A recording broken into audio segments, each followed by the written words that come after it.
Selamat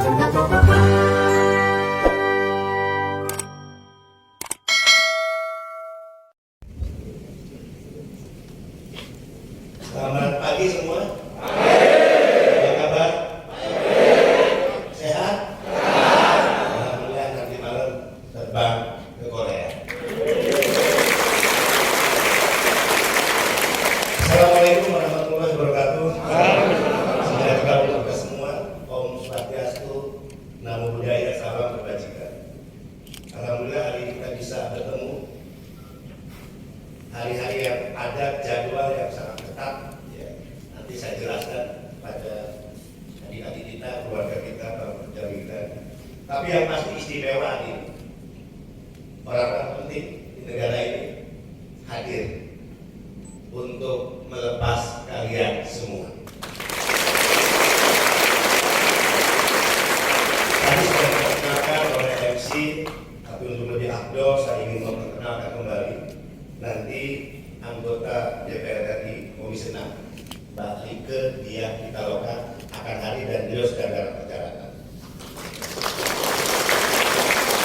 Hadir bersama kita Dewan Pengawas BPJS Ketenagakerjaan Bapak Agung Nugroho hadir. Beliau yang mengawasi apakah BPJS ya, berjalan secara baik atau tidak. Apakah klaim-klaim asuransi diberikan sesuai hak pekerja migran atau tidak. Nah, kompak nih Dewan Pengawas hadir, kemudian Direktur Kepesertaan BPJS Ketenagakerjaan Bapak Jendrik hadir juga.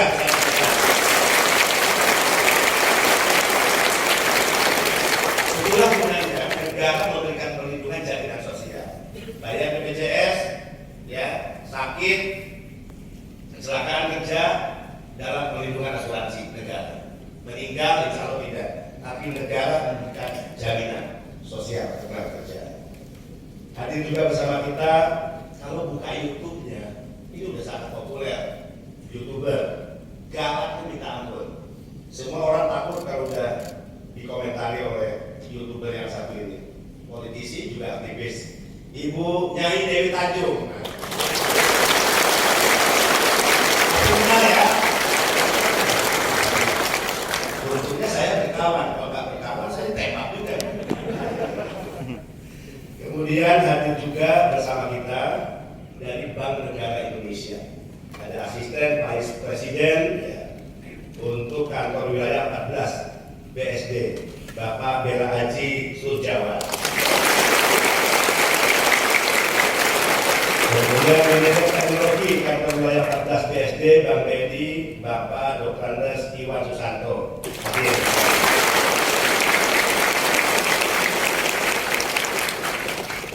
BP2MI terus bekerja bergerak menjahit elemen komponen stakeholder yang bisa kita ajak kerjasama. Jadi tidak hanya dengan perbankan, pemerintah, kementerian lembaga, tapi pihak-pihak lain. Banyak PMI yang membutuhkan pendampingan hukum.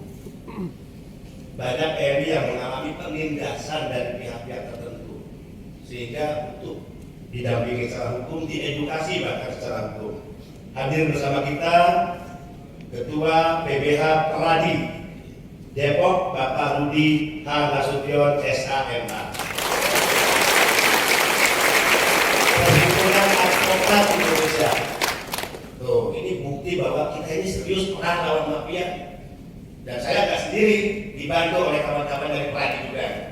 Perang bersama ya negara BP2MI melawan sindikat dan mafia penempatan negara. Kemarin di Surabaya kita selamatkan 3 di Tulung Agung, ibu-ibu perempuan yang hampir diberangkatkan ke Malaysia. Di bandara kita juga kemarin 87 2 hari lalu. 2 hari lalu saya Surabaya. 87 perempuan semua yang hampir diberangkatkan ke Timur Tengah.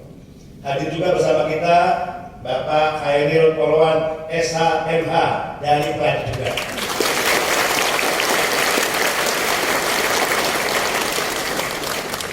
Yang satu ini tokoh yang dulu pernah ya, bekerja di lembaga internasional terkait ketenaga kerjaan.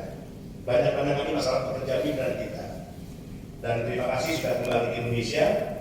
Beliau sekarang Wakil Presiden Konfederasi Serikat Buruh Muslimin Indonesia atau Sabun Musik, Bapak Suhartono.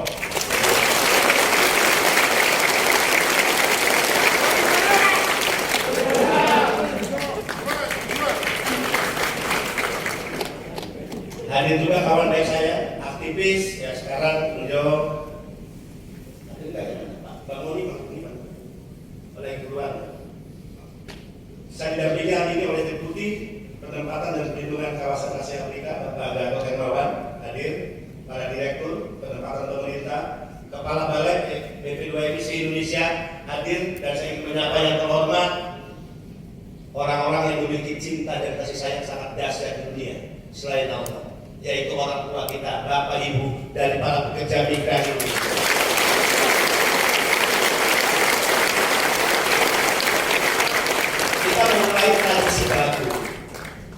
Kita memulai tradisi baru. Baru aja disebut panjang umur. Selamat datang Ibu Rinda Dia Pitaloka.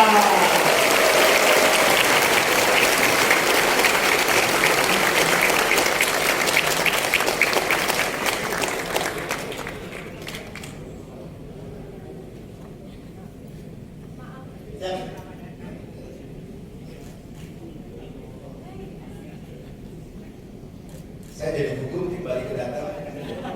Saya diperhadapkan pada pilihan melanjutkan atau saya langsung berhenti dan turun duduk di bawah. Saking gugup. Terima kasih balik sudah datang. Kita punya tradisi baru yang sudah dimulai 3 tahun ini.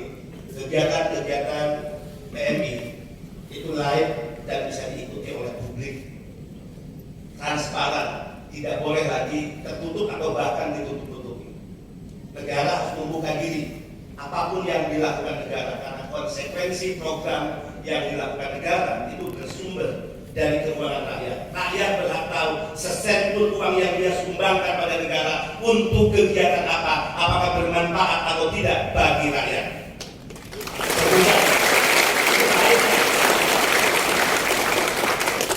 Saya ingin memberikan jaminan sebagai laporan juga kepada semua pihak yang hadir bahwa transformasi menuju ke arah yang lebih baik, tata kelola penempatan perlindungan terus kita lakukan, dan perubahan besar ini sedang kita kerjakan.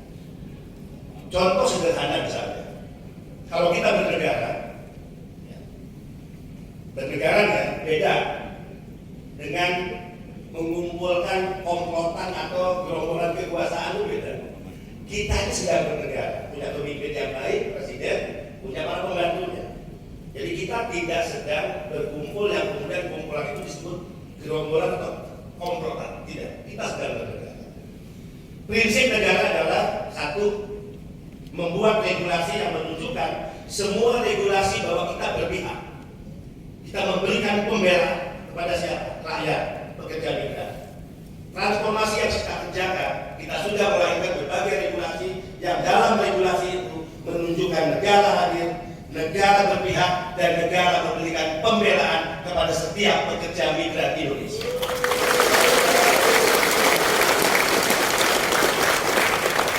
Pasti tidak menyenangkan beberapa pihak, sindikat, mafia, atau orang-orang yang selama ini mengeksploitasi pekerja migran untuk kepentingan bisnis mereka. Tidak menyenangkan. Musuh saya, musuh BP2MI bertambah. Kita keluarkan KTA, BNI, pun PMI, pasti ada yang tidak bisa menerima kebijakan itu karena mereka berbisnis ya, dengan praktek icon tete meminjamkan uang kepada para pekerja migran. Tapi nggak apa-apa ya. Itu sebuah resiko kehidupan. Kedua, kita ingin memberikan pelayanan yang cepat, murah dan mudah. Itu prinsip negara.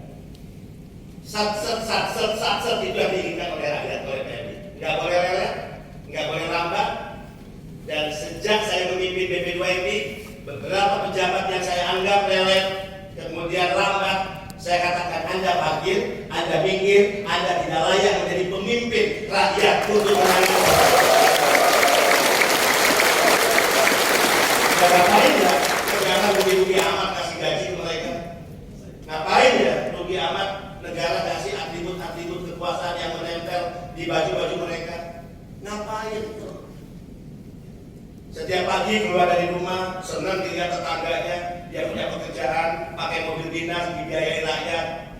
Orang menganggap dia ada pejabat penting di negara ini, tapi ketika dia dolim, tidak bekerja untuk rakyatnya, membiarkan penindasan pada rakyatnya, bahkan terlibat dalam praktek penempatan ilegal, berfungsi berkomplot dengan para sindikat dan mafia, maka mereka tidak layak menyandang jabatan sebagai pejabat negara atau pemimpin di kementerian lembaga apapun, termasuk di Badan Perlindungan Pekerja Migran Indonesia.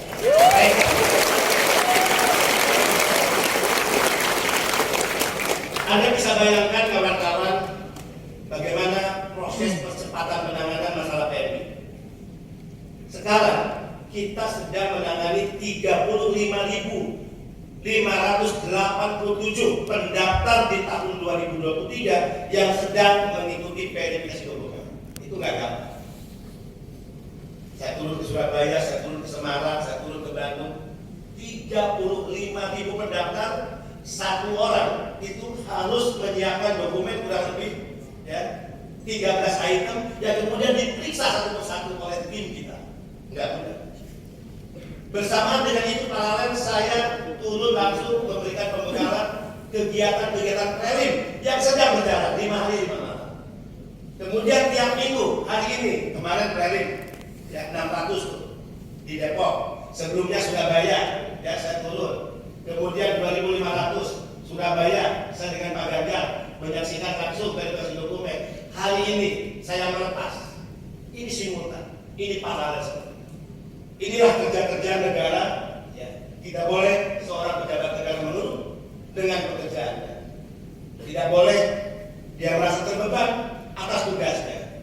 Karena setiap pejabat negara disumpah atas nama Tuhan dan agama, disumpah oleh konstitusi negara untuk tegak lurus memegang teguh komitmen pada merah putih Republik dan rakyatnya. Kalau mau santai, kalau cari kaya jadi pengusaha, kalau jadi pejabat nggak ada tempat untuk maling, nggak ada tempat untuk korupsi, nggak ada tempat untuk berleha-leha, bersantai-santai, nggak ada tempat untuk merawat mental-mental hianat kepada rakyat. Berbagai terobosan yang sedang kita kerjakan terakhir. Nanti saya minta Mbak Tito juga menyampaikan speak motivation di sini dan beberapa pihak lain yang kita sudah siapkan dan kita undang khusus. PMI hari ini di tempat ini hotel bintang 4. Halo, bro. Ini hotel bintang 4. Dulu Mbak Dike kalau mereka terbang ke luar negeri nggak tahu dikumpulin di mana, diam-diam berangkat, negara mah cuek-cuek aja.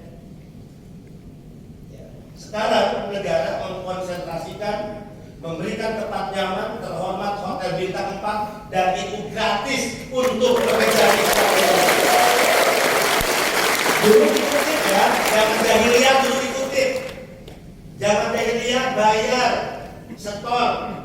Walaupun bukan masuk ke kantong BPMI, tapi membiayai penginapan, makan minum PMI bayar. Sekarang 2 malam hotel bintang 4 gratis, bentuk penghormatan negara kepada kami. Berarti berapa hari kali? 5 hari. Saya tanya jujur, jawab di depan Mbak Dike. Kemarin kalian bayar kan 5 hari 5 malam? Gratis. Dulu zaman jahiliyah prelim dikutip kurang lebih 1 juta per orang. Harus bayar, padahal prelim tugas negara. Masa negara jadi preman sih? Negara menjadi preman, tugas negara melakukan prelim, pembekalan, tapi PMI harus bayar. Di era ini, baik pelepasan 2 hari 2 malam di hotel bintang 4 seperti ini, prelim 5 hari 5 malam, gratis dan tidak boleh dikutip dari negara. Kalau istilahnya masa sih negara kelakuannya kayak swasta? Kita ini sedang bernegara, masa jadi kayak swasta kelakuan kita ngutip kayak gitu ya? Ditanggung oleh negara, bahkan PCR-nya ada 4 nih yang COVID otomatis gagal tidak bisa berangkat malam ini, tapi kesempatan mereka untuk tetap terbang Korea ada, kita rawat hingga sembuh, kemudian di pelepasan berikut mereka harus ikut jadi tidak menunggu.